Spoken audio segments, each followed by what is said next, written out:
Hi everybody, this is Dr. Swanson with another video to guide you through a topic area in COMM 362. We're in topic 5. We're at the end. This went by really fast, just like I told you it would. Now, if you'll recall, I did not have one of these. I got my computer up here. I didn't have one of these in topic area 3 because in topic area 3, when we were dealing with strategic action and persuasion, I put up the link to the video, the TED Talk video. That was really good because where that TED Talk went is what strategic communication and persuasion is all about. Why are we doing this? Why are we doing this? And who are we communicating to? And what do they already know? And how do we build a really strong, compelling story based on what they already know to get those people to think and do what we want them to do? That's what public relations is all about. That in an environment where it's not just getting people to do what you want them to do, but actually a communicative relationship where they follow you because they want to and not because you have hypnotized them somehow. So that was area 3. Then we got to area 4, which was tactics and tools. You guys were really busy in that week, so I didn't give you a whole lot of additional stuff because that was the week when there's lots of assignments due and you really need to focus on that. And the video in that week was the transmedia storytelling video. And if you've already watched that once, watch it again because it's really good. That's what this world is all about today. And that's how this business has changed so dramatically from when I was in an agency 25 years ago. 25 years sounds like a long time to you guys. It doesn't sound like a long time to me. And when I was in the agency, we were not doing transmedia storytelling because there wasn't media to trans storytell with. But today, it's a whole new ballgame. And what's it going to be like 5 years from now, 10 years from now? I don't know. But you're going to have to adapt to an ever-changing media environment. So the idea of having a compelling story is always going to be there. PR people will always have to tell a compelling story. But how you tell it and what tools you use to tell it, that's going to be changing throughout your career. And for that matter, maybe 5 or 10 years down the road, we're not even going to call this public relations. Maybe we'll call this something different. I don't know. There has been a big debate about that at the PRSA conference, a big debate over whether public relations really describes what we are and what we do. So that's something your generation is going to deal with. But what we're dealing with in topic 5, as I bring topic 5 up on my computer outside of your view, topic 5 is documenting success. You get down to the very end of this class, okay, you've learned about strategic writing and you've learned about persuasion and you've practiced some of these things. How do you know it was any good? Now, in your case, you're probably saying, oh, well, as far as my work is concerned, I got a grade. That's not a measure of success. A grade is an evaluation of how well you've done, yeah, but is it really a measure of your learning? Because you could get 3 faculty members in a room, give them an assignment done by a student, and get 3 different grades. You guys know that.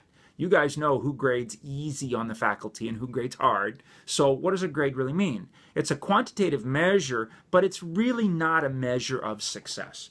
And so what we're getting at here in public relations writing is that we want to be able to document the success of what we've done.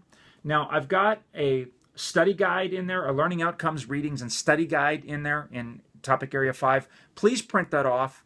Please read that. Please spend a lot of time with that because that's a very important document where I get into detail about all the ways that we measure success. Because just because you've written something on a piece of paper doesn't mean it's successful. Did people read it? How do you know? Did they act on it? How do you know? Did it change their thinking long-term or short-term? How do you know? Those questions have to be answered. And there's a variety of ways to come at success to try to document whether or not your public relations campaign really had any impact. At the basic level, there's quantitative things you can add up and count that will lead you toward an assessment of success. Then there's qualitative things, like how do I know this video is successful? Well, I'll know how many of you watched it. Well, actually, that's not true. I'll know how many of you clicked on the link to watch it. Were you really watching it? Are you really watching it now? I don't know. And if you watch it, did you really think about it? I don't know. And if you thought about it, did it really apply to your work now and in the future? I don't know. So, quantitatively, I can count the number of clicks, but that doesn't tell me qualitatively, did this video really have an impact on you? I don't know.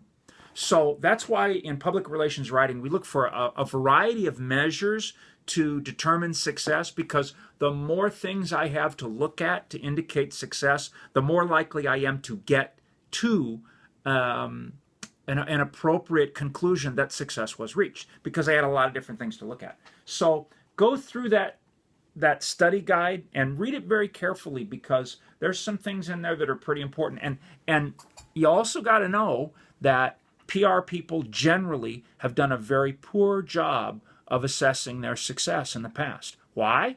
Because we expend so much energy on a project. When we're done, we go, whew, glad I got that done. Now I'm going to move on to the next thing. And that's a problem in public relations, because we don't look backwards enough on what we've done to determine whether or not it was a successful effort. So we need to be able to measure what our work has been. We need to be able to then collect those measurements and do some assessment to them. Assessment is an assembly of facts that you look at, and then the last step is evaluation. And as it talks about in the study guide, evaluation means value. How do we know that there was value in what was accomplished here? So these are really important things to think about, and it's very easy to make a lot of mistakes in documenting success. Like, for example, it would be very easy for me to assume that just because 20 people clicked on this video, that 20 people watched it. Not necessarily. I mean, we all turn on the TV at home and then we go get a snack, right? So are you really watching TV? No, you're not. It would be very easy for me to assume that if you did watch this, that you will apply it. Maybe you will, maybe you won't. All of those things are factors that go into this. There's, realistically, in terms of success, there's always more that we don't know than there is that we do know. And so build on the little pieces of stuff that you do know to document to a client that your work has been successful, because that's what clients will ask for. They will demand to know that your work has been successful.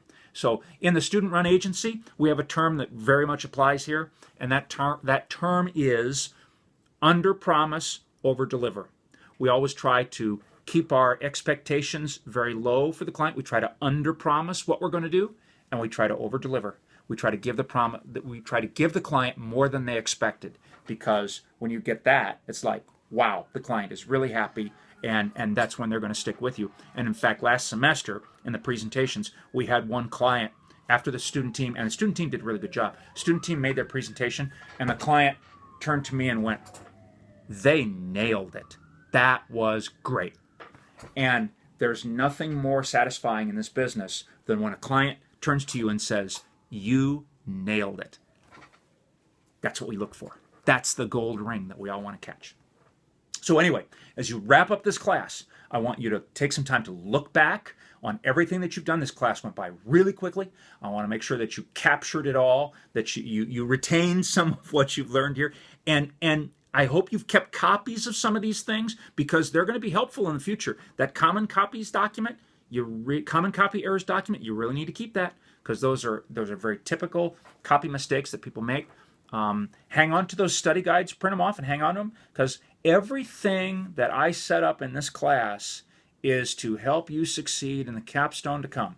And if you're in the public relations concentration, you're probably going to be taking 464, which is the classroom-based PR management course, or you're going to be taking the agency course, which is COMM 474, Practical Advantage Communications.